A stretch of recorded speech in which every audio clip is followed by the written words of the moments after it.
to, buy a, flex industrial business park, what do I need to be on the lookout for? Well, you want to look at, how is the park set up for the area, right? How is it set up for the tenants? Is it a basic build where it's maybe just a metal building with a bunch of small spaces?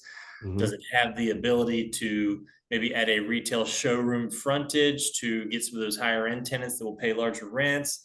Does it have the ability to add mezzanine space to it to increase the rents? Are you looking to achieve massive success in your life without dealing with costly investment nightmares? If yes, then this is the podcast for you. Here, we provide engineers and busy professionals all the secrets and strategies to create multiple streams of income, build generational wealth, and live a meaningful life by design.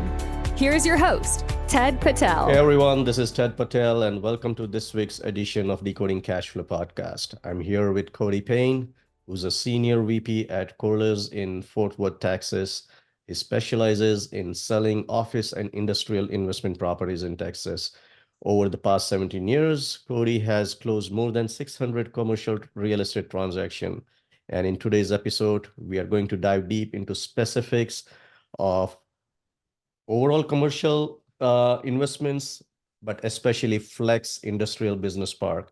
And Cody will be providing invaluable insights and strategy and guide us through the process of investing in these assets. Cody, welcome to the show. All right, I appreciate it. Thanks for having me. All right. So, Cody, before we get started, right, dive deep into any specific asset niche strategies, whatever you call. Why don't you give a little bit background to our listeners on what you do and how did you get started? Absolutely. So actually, I started in 2005, and I've got a team here. We're based out of the Dallas-Fort Worth area. And what we specialize in doing is we specialize in selling, small bay flex industrial business parks. We do those across Texas. We've done them in other states as well. And so our main task is, we also help people find land if they want to develop these and find land, help them, figure out the best type of flex industrial park to do there, because there's many different types. You do showroom, a little bit of showroom retail, maybe heavier office, maybe heavier glass front, or maybe an efficient build with just a small warehouse. And so we help these guys figure these out. We also help people buy these, put these into funds, because you've got institutions and higher level funds that are now looking at this asset class. And so we help those guys build those portfolios as well to eventually sell off to a larger buyer at that point. So, but yeah, the flex industrial side, I've got a great team of 6 guys here. We've been together a long time, and that's our primary focus. And like I was telling you, like we were talking earlier, bring a lot of cross asset investors to this class, which has been our not a primary focus, but has been a huge part of this over the past 3 to 4 years, is people have been learning about it and understanding it. And so we do a lot of educating on it as well. Yeah, that's great, man. Our listeners will also like to understand more and get educated on the flex space piece of it, So as you said, right, there have been a lot of investors or syndicators moving from other asset class to flex space. So let's get some more insight on that. Like, what are the pros and cons of flex space compared to the other asset class like multifamilies or medical office building, other commercial assets? Yeah. And I'll tell you, some of the most cross asset buyers to this product type have been multifamily, office, and retail, and hotel. And so we've had a lot of those guys come over. And one of the main reasons is going to be the impact that inflation has had on like the office sector and retail sector and even multifamily side. Since inflation really started hitting hard late in 2020, your re-tenanting cost has gone significantly higher. You've got, in the office sector, you've got some office buildings that used to cost, $10 to $15 per square foot to refinish out an office space is now closer to $50 a foot. And so that obviously hurts your bottom line, your below the line, your capital cost, all that. At the end of the day, it's still a cost. And so that's been one of the biggest driving factors, is your re-tenanting cost is for the most part, very efficient, much cheaper than a lot of other asset classes. And that's due to the low type of finish out and the universal uses that a lot of these spaces have. And so the saving cost on that is number one. Number two is the rental increases and how rates have gone up on a lot of these incubator spaces over the past 3 to 4 years have gone up substantially. The conversion to triple net has been huge. And then your tenant pool continues to expand and become larger and larger. So the re-tenanting of the project is a much faster timeline than it used to be. And so, that's an issue that I don't think multifamily is really having right now is when somebody leaves, getting it refilled in a quickly amount of time. I think they're just maybe getting hit with refinishing out the spaces more than anything, that cost associated with it. But like the office sector, retail sector, and some of these others, they've got huge refinish out costs along with longer on time market vacancies than you'll see in most flex projects.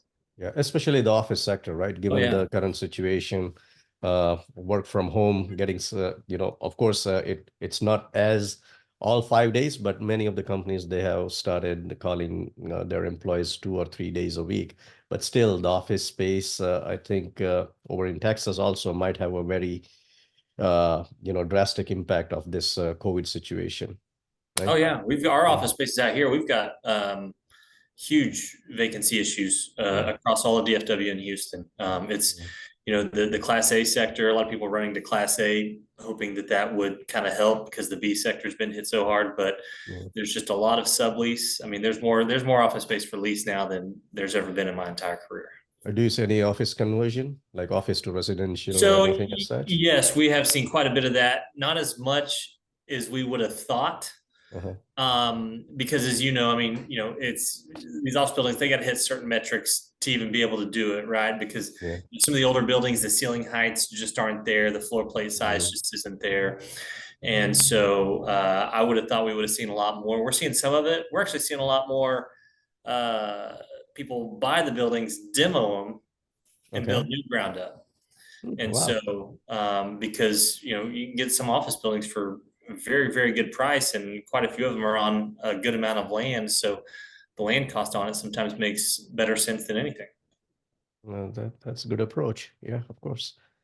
And talking about coming back to flex space, okay, let's focus on that. Yeah. So for anyone who want to get started into flex space investments, right? What are the main criterias they should have in mind while vetting out any flex space project?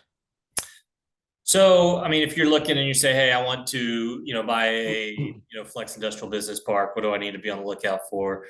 Well, you want to look at, how is the park set up for the area, right? How is it set up for the tenants? Is it a basic build where it's maybe just a metal building with a bunch of small spaces? Does it have the ability to maybe add a retail showroom frontage to get some of those higher end tenants that will pay larger rents? Does it have the ability to add mezzanine space to it to increase the rents? And so I think finding out the functionality and the versatility to how you want to direct it to what type of tenants. Do you want your basic, plumbers, pool companies, landscapers? Those rates are going to be here. Do you want to maybe go a little higher and try to get some of the people that are going to actually sell product there? And so finding something obviously in the right area is going to be key, but also finding something that has that versatility that's not just a single use industrial bay only, which are good. But keep in mind, the real estate market's cyclical and, kind of goes up and down. So if you have something that can tailor to everybody, that's going to be your best bet. Absolutely. To match all economies as the market moves forward. Yeah. So this flex space, right? Mostly they are on triple net lease. Am I right? Not all of them. Quite a few of them are. For the longest time, they weren't at all. Yeah. But a lot of them have been converting over. And so we sell quite a few that are on gross leases that people literally buy and just convert to triple net. But triple net is the key and the way to go for sure. Yeah. So what are the normal value adds that an investor can do on that property to increase the rent? Because it will be like, if it is a triple net, it will be like 2%, 3%, or inflation adjusted rent increase, right?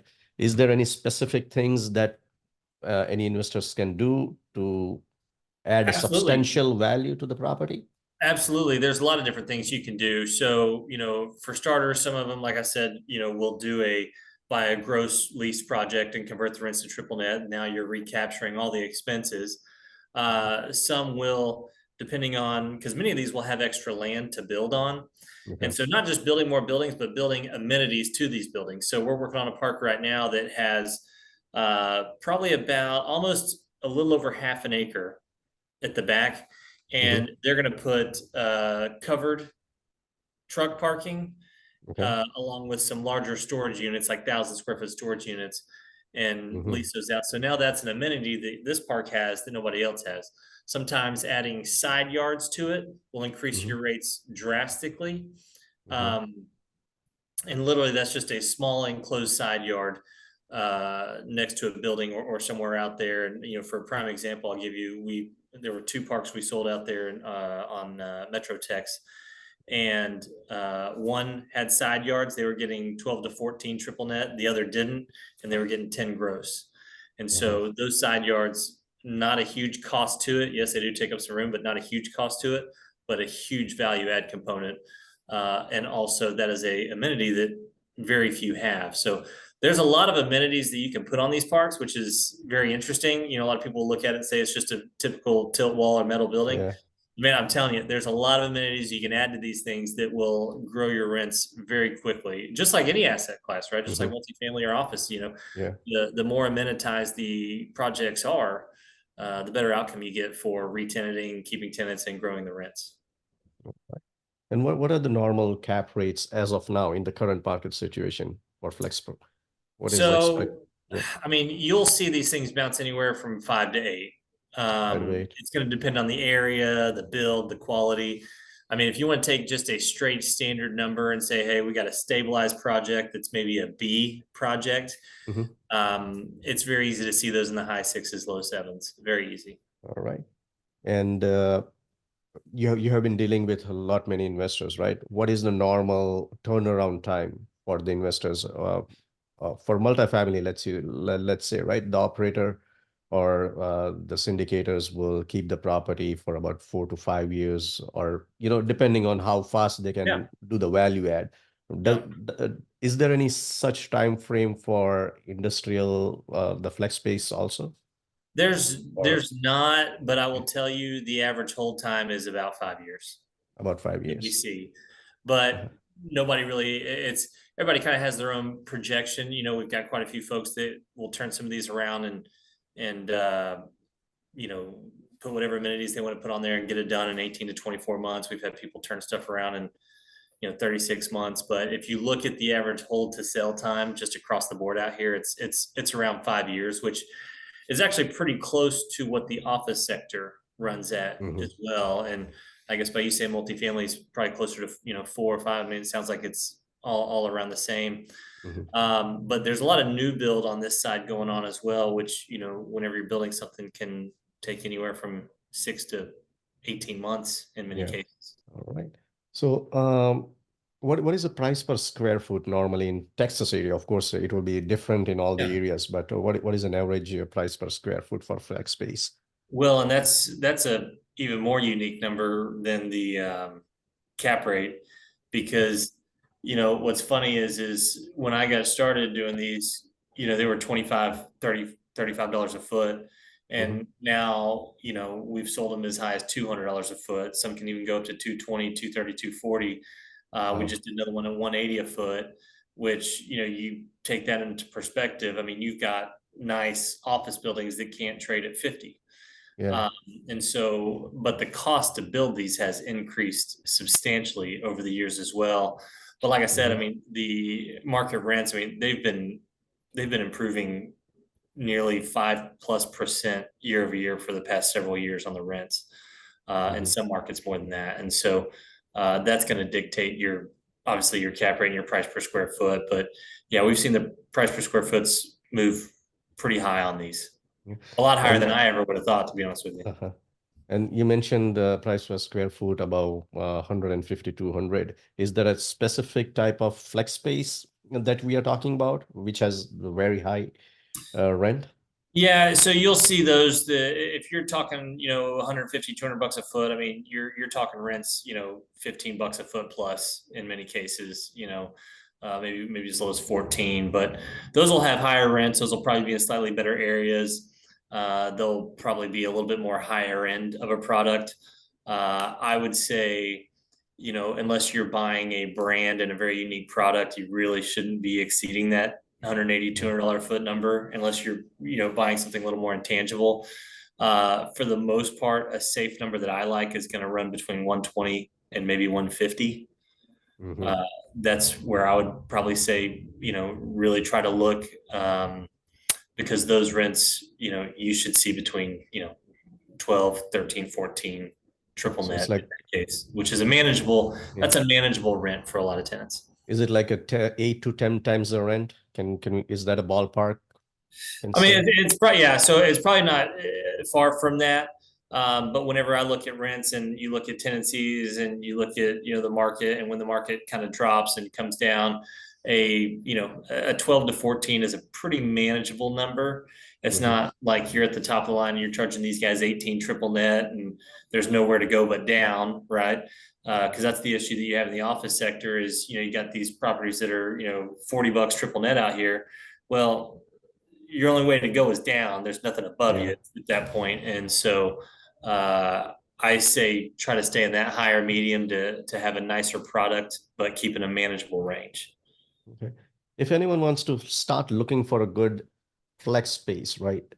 What are the areas you'll recommend, as well as what are the specific criterias that they need to be aware of while finding that office flex space? So we've got a demographic spreadsheet that we are very keen on. And Mhm. one of the main factors is within a 2 mile radius, having 70% of the housing be Okay. owned, not rented. Okay. Because you Any got to keep them. specific reason for that? Yes, and it's also going to depend on the business park as well. So if you've got say you got a flex industrial business park, and you're trying to get landscapers, plumbing companies, tile guys, all this in there, Okay. they will be more Mhm. prevalent and more profitable in markets where there's higher home ownership. That's just Mhm. Yeah. a stat that we've That's run true. across time Yeah. over time. And so, if you've got nothing but multifamily in the area, those guys aren't going to use as much of these services Mhm. as prevalent homes. Yeah. Another thing you want to look into is, obviously growth. Growth is very, very key. The amount of homes, the population growth over the past 5 years, the future growth, the money spent per capita is also very important because that tells you how much money is spent in that immediate area on goods and services. And so we've got a very long detail sheet that anytime we look at a piece of land or something like that, we always put it in there and it will kind of tell us. But those are going to be your key factors to understanding what kind of tenant you're going to get and the rental rate that you're going to get. All right. And how does the financing work in flex space? Is it similar to the other commercial properties or multifamily properties? I mean, there's no Fannie and Freddie, obviously, on Yeah. the industrial side. Yeah. But financing, I'll tell you, has gotten substantially friendlier over the years. Okay. Back in the day, banks were not keen on loaning on this stuff. They thought it was very basic. They really didn't like the metal product. But I'll tell you, we really have no issues financing it whatsoever. We got people that can still do, 25, 30% down on some cases. We just did one project, they were half down, but the financing is still very friendly. And a lot of banks love this type of industrial because of a lot of them have really good tenant retention history. A lot of them have good rental growth, low overhead, and banks really like that kind of stuff. Mm-hmm. So normally like 20 to 25 to 30% down, rest of them. Yeah, and obviously depending on how much value add you're buying to, if your note is real low, they'll ask you for a little bit more down, and so that's going to depend. But as far as finding banks to finance it, we really don't have any issues with that. And the rates are the same as the other commercial properties? They'll be pretty similar. I'm trying to think of, so the last one we just did, they were at 6.5. Another one's at 7.25. We got one construction loan going right now. That's close to 9, but that's a construction loan. But the rates are not terrible. That's great. Not great, but there's no good rates right now. Yeah, of course. I hope this year it comes down a little bit. Let's see. We'll wait It'd be and nice watch. to have a little bit of relief. I think that would help a lot of folks, but I don't know. I'd be curious to see if they drop it quickly, if they drop it slowly. If they do a slow drop, it's probably not going to help out a whole lot, in my opinion, because people will just sit on the sidelines, but you never know. Yeah.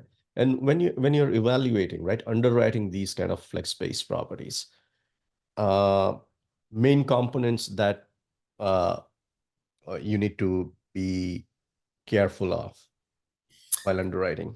So, obviously your expenses are going to be key.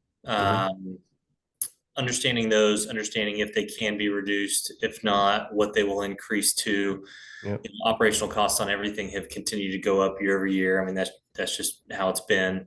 And so understanding especially in Texas, taxes are huge out here. Property taxes have a really strong history of rising all across the board, especially when something trades. So being cautious of your expenses is key, but also understanding the tenants that you have, understanding how long some of those guys have been there, what's their renewal probability, what's the market rates, where they at, where could they go? And, if you've got a guy that's too far down here, but he needs to be up here, what's your cost to re-tenant? But as far as financials go, they're very basic. They'll look very similar to a multifamily or to a self-storage financial sheet, because it's a lot of times a lot of tenants. And so, that for some people, that's a good thing. Some people like a lot of tenants, some people don't, but it'll look very similar to that. And so in many cases, it's going tenant by tenant by tenant to figure out where can we get this space to. And mostly it doesn't need a property manager for office space, right? Or we always say to get a property management company, especially if someone's out of state or isn't familiar with it. But I will tell you, out of any product type that I've worked on, besides obviously like a single tenant net lease, this is one of the more easier management classes of assets that you'll find. A lot of the businesses are 8 to 5. There's not a lot of components in the space, so there's not a whole lot of things that can go wrong. And so we see a lot of people, especially from the multifamily side and even the retail side, managers come over and they say, man, this is a breeze. This is easy. And, it's pretty efficient. I can tell you that, in my opinion. Do you work in New Jersey too? No, I don't. And maybe it's the market too out here that might be a little friendlier. I don't know. Right. Because maybe I might start looking at flex space, maybe. I'm telling you, I can't tell you how many multifamily folks we've had that have been buying it and they love it. Their property managers can operate it and run it, and not much of a learning curve at all. Like I said, good rental growth, minimal TIs. It's got a lot of positives to it and a really good future. Because it's not, the biggest thing too is it's not heavily institutionalized yet. Not yet. But it's on its way. And so I kind of feel like it's the self-storage of the early 2000s, right? Remember self-storage, it was all mom and pops, small individual owners. And now it's a very heavily institutionalized asset class. And so I think that's also where some of the upside is on it, is getting in on it before it gets too institutionalized. Right. Something to think on, huh? Yeah, something to think on. It all depends, right? What's the return on investments, compared to the other asset class? Of course, there's a less involvement managing the property and maintaining the property too, right? Because if it is a triple net, you don't have to worry about anything. So we'll explore a little bit. Maybe I'll just get some guidance from you. Let's see. Yeah. Your investors or your sellers, buyers, whomever you deal with the flex space, are they normally institutional buyers or No, a lot of times regular? they're going to Yeah. be private individuals. There'll be real estate funds. Uh, Institutions have been starting to get into the space. Blackstone made the biggest splash a couple years ago by buying PS Business Parks, and I think that mhm, made them the largest flex industrial owner in the United States. And so I think that you'll continue to see more institutions dip into it and buy this type of product type. mhm, But for the most part, right now, it's mostly privates and real estate funds mhm. and And family offices. has it been affected during this rate increase, or do you see any downturn, little bit No, our downward prices on push, these have, anything? our prices have continued to be very, very good, very strong. Mhm. Um, very little gone backwards whatsoever. It's an inventory issue right now is the problem. It's an inventory issue. All right, that's good to know, man. Any specific thing about flex space you'd like to tell to our listeners, which we didn't cover earlier? No, it's just a very unique asset class that has, like I said, a lot of attributes that has been gaining a lot of popularity, and so we love talking on it. We go to a lot of events and preach on it, and have a lot of people that hit us up trying to figure out how to, build one or be successful at it. And like I said, that's what we do. So, no, I mean, if you're looking for, something that's a good quality, has a good strong future to it. Mhm. Great management side, low on the TI side. It's a good asset class to look at for sure. And talking about building up, right? As we spoke earlier, we are mainly into construction, right? Construction of Yeah. single family homes as well as small multifamily properties in New Jersey. So let's say if I find some good property, land to build flex space, uh, what's the normal cost per square feet to build? So for a basic business park, I can tell you we're actually looking at one right now. We are at about $110 a foot on that one. Okay. In addition to the land cost, right? That is correct. Okay. Yeah. And so a lot of the land costs when you're looking out here, like this is Texas cost. When you're looking out here, you're going to see a range anywhere from a lot of times $3 to $6 a foot is where a Mhm. lot of that's being bought at. Okay. Right. And this is mostly you're talking about the industrial park. Yeah. Like, yeah. Yeah. Okay. Outside the residential zone, of course, industry. Yeah. Correct. Yes, sir. All righty. Okay. All right, Cody, I'll just keep be very respectful for your time. We'll like to make sure we end the podcast on time. So we'll like to switch gears, move on to the final round of questions. Uh, you ready? I hope so. All right. Okay. All right. Just to start with, Cody, which is the one book that you'll recommend to our listeners, which has the most impact on your business or on your life? As far as one that's impactful on the business side, I did like that Grant Cardone 10X rule. I think Mhm. that that's a good book that provides a lot of good motivation and insights on just producing as much output as possible as an Yeah. individual on the business side. Yeah. And it's very easy to get lazy and just people sit around and not have motivation. And I think that's a good business book that just kind of talks about 10xing your lifestyle, 10xing your career, just making yourself, and I know the old things like make yourself 10 Yeah. times better, but it's really just a good business book for young entrepreneurs, I think, to listen to. All right. And what are your main source of information to learn and grow? So, I get a lot of stuff from certain website news. Obviously, we do a lot of research here through CoStar, Real Capital Analytics, and a lot of Mhm. those. But man, we Google a lot of news here and take a lot of stuff from different articles to figure out where's maybe where's the growth headed, where's construction costs headed, where's debt headed. And so really our best friend here is Google, to be honest with you. Yeah. And what is the best business or investment advice you'd like to give to our listeners? Let's see, the best business advice. I mean, I just always tell, and I was actually talking to one of our guys today. I mean, it's just finding something that you're passionate about. Something that if it excites you, you'll do really well. That's true. And if you're not gung ho excited, I always say stay away. And so, like I said, me and one of my guys were talking about it earlier. He had a friend that was maybe looking at switching product types, but wasn't, didn't really know. And I said, man, if it doesn't excite you, don't do it. That's just all there is to it. Because if it doesn't excite me, I don't want to wake up in the morning. Yeah, of course. Yeah, as you said, like the book that you mentioned, 10x. So if you really love what you're doing, you'll 10x in that space. That's right. And you'll want to be the face of that, product type or whatever you're doing, and be the guy that anytime somebody, like my whole goal is anytime somebody looks at a Flex Industrial Park, I want them to think of me. And so I got to figure out, how do I do that?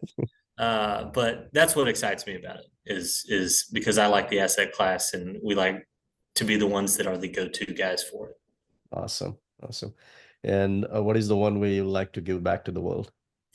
Man, we actually do a lot of charity work here. We did something this past December, right before Christmas, where we all went down to the Y and did a bunch of charity work with a bunch of kids and creating arts and crafts and stuff like that. And I always tell people, if you're feeling down or maybe a little depressed or something like that, if you go help someone else out, it'll make you feel better. And so we enjoy doing that kind of stuff. Well, that's very true. Any day, if you help someone, just your day, you'll feel your day is going much better than the other days that you had. Oh yeah, and it can be something easy, like just telling somebody that they look good or something like that. I mean, that's what literally we had a guy the other day that I've known for a long time, and he was having an anxiety attack. It's like, man, I feel like I'm not going nowhere in life. And I said, go help someone out, man. Yeah, you can't help yourself. Go help someone else out. Yeah, it'll make you feel better. That's the main, right? Yeah, that's what I think, at least. Yeah. All right. So the final question: how can Decoding Cashflow listeners get in touch with you? Easy, they can go to our, we got the flexbusinessparks.com website. Cody Payne. I'm big on LinkedIn. I love being on there. I'll make sure you have my contact info. But we're Flex Industrial Business Parks out here in Texas, and our team is very easy to find and get in touch with. All right, sounds great, man. Cody, thanks a lot for taking out some time. Absolutely. And being guest on the show. And I'm sure our listeners will get in touch with you if they have any questions. All right. Thank you, sir. I appreciate it. Yep. Thanks for listening to Decoding Cashflow, brought to you by Aster Capital. If you found value in this episode, then please share it with someone who you think could benefit from it. And make sure to act on what you've learned. If you want Ted Patel to personally help you reach your goals, then feel free to set up a one-on-one call with him. Also, visit us at astercapital.com for more free resources. Content of this podcast is for informational purposes only. As always, please consult your own advisor before making any investment decisions or setting a course of action. Thanks again for joining us on this episode of Decoding Cashflow, and we'll catch you in the next episode.